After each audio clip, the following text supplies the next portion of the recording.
meant to be, focused on my.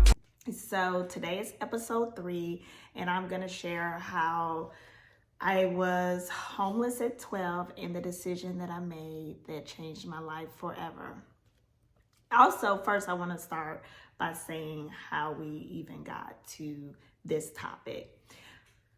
My son, Tavares, you all will get to know Tavares along this journey. Him and I were chatting, and he was kind of going through some of my content. We were talking about YouTube, and he was like, "Mom, what is your goal?" And I was like, I've made it clear: to inspire, to motivate, for young women or older women to see themselves in me, to see how relatable I am, to understand how important purpose is and what the power of that is. And once you identify that, and that we can overcome, we can be victorious, etc.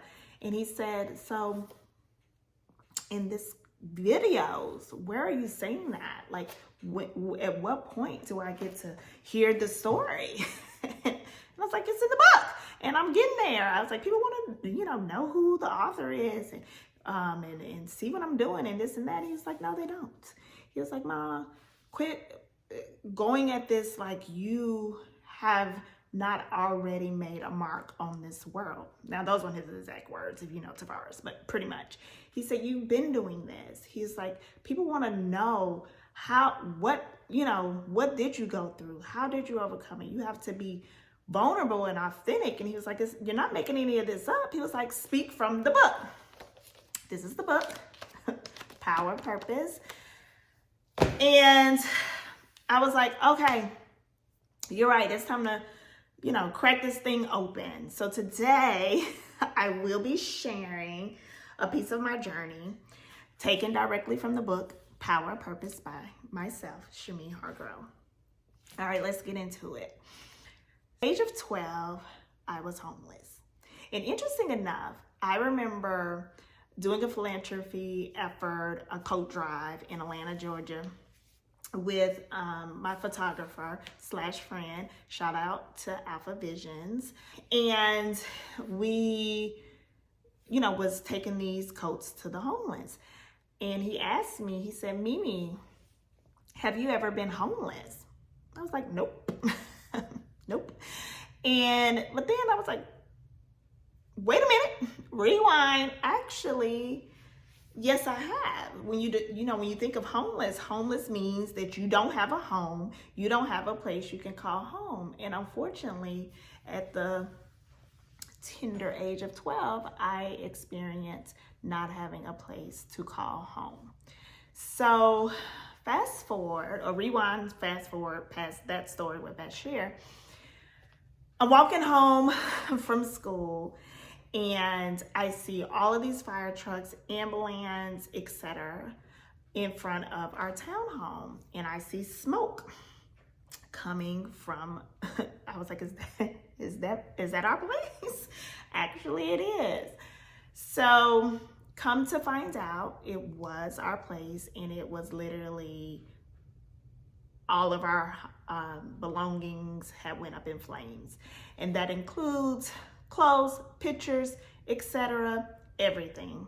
So it was really the beginning of the end of our family unit. And that family unit consisted of me, my brother, who is 5 years older than me at the time, who is now deceased, and my stepsister, who's 10 years older than me, and my dad and stepmother. So unfortunately, my dad was always addicted to crack cocaine. Okay, he is no longer with us as well. May his soul rest in peace.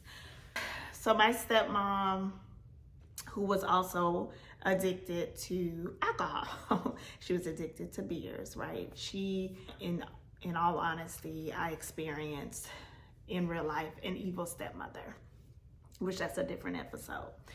So she basically is sharing with me, my dad's not there, and I don't think my other siblings were there yet. I can't quite remember, that it's my dad's fault. He probably was smoking a pipe, etc. You know, I'm not knowing. I'm still in shock that what's getting ready to happen.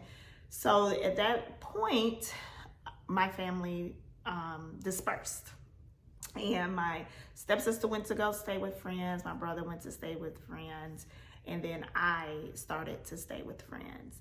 And mother and stepdad, I'm not really quite sure where they went. I do know that they did not come back as a unit. Staying at one friend's house until I wore out my welcome there. Then I'm at another friend's house until I wear out my welcome there. And then now I am back with my dad, who is just him and I. We're staying in hotel. We are staying in hotel to hotel until we were unfortunately put out of the hotel because apparently my dad did not pay.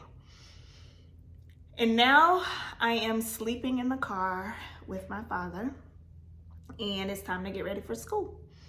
And I go get, he tells me, he pulls up to McDonald's, and I get ready for school at McDonald's.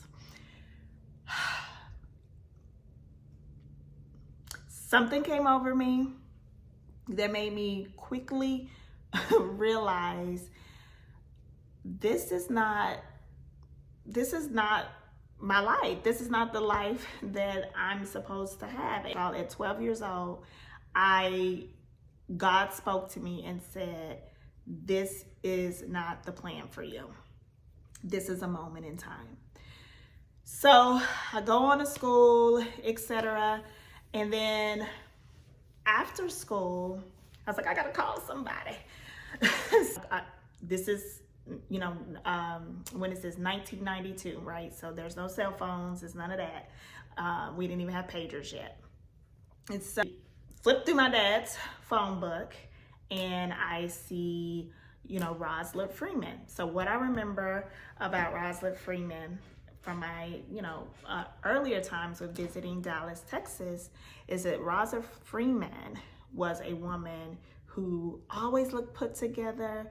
She looked like she was about her business. When we went over to her house, it was nice. And she just had this aura about herself. Now, mind you, I was not the closest with Aunt Roz. I was actually the closest with my uncle because that's where we would frequent when we went to Dallas. I actually even lived in Dallas for a year of my childhood when my father's aunt who raised him was passing away. So that Rosalind was the one who popped into my mind and the reasons why, and for me to call. Now Rosalind Freeman collect call from Shami. And she answers and we talk, and I let her know about the current situation with my dad. And says to me, have your dad give me a call. So, I tell my dad, hey, I was talking to Ron. She said, call her. I left out the parts of all that I said, in regards to our situation. All I know, people, is that 2 days later, we were on the road to Dallas, Texas. And that is the best decision that I ever made, was picking up that phone and calling Roz Freeman. Aunt Roz at the time. I grew to start calling her mom and mother. And she took in this 12-year-old little girl with no questions asked.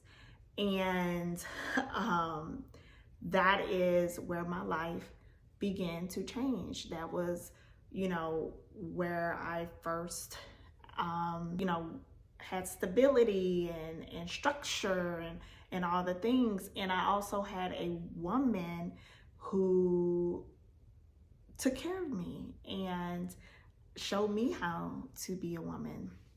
So I say all this, and I want to read the purpose note from that chapter in the book and what I learned. Chapter 3 in the book, and it's titled When Everything Changes, but we're going to skip to the end. As we grow, we often face moments when everything we thought we knew starts to shift. Change can be overwhelming, like a storm that leaves us feeling lost and exposed. Even when the world around us feels unstable, we discover something powerful within ourselves, a strength that helps us navigate the chaos. My journey taught me that home isn't just a physical place, it's the resilience we carry inside that helps us stand tall even when life throws us off balance. No matter how many changes come our way, we can learn to be strong and adaptable, just like a tree bending in the wind. Y'all, I'm going to introduce Rosalind Freeman a bit more in my next episode and how my life began to change. But without her, you don't see a me, or you might see a me, but you don't see this Shami Hargrove. So remember, power is purpose. Have a good day. I'm the one, I'm the king, living on my dreams.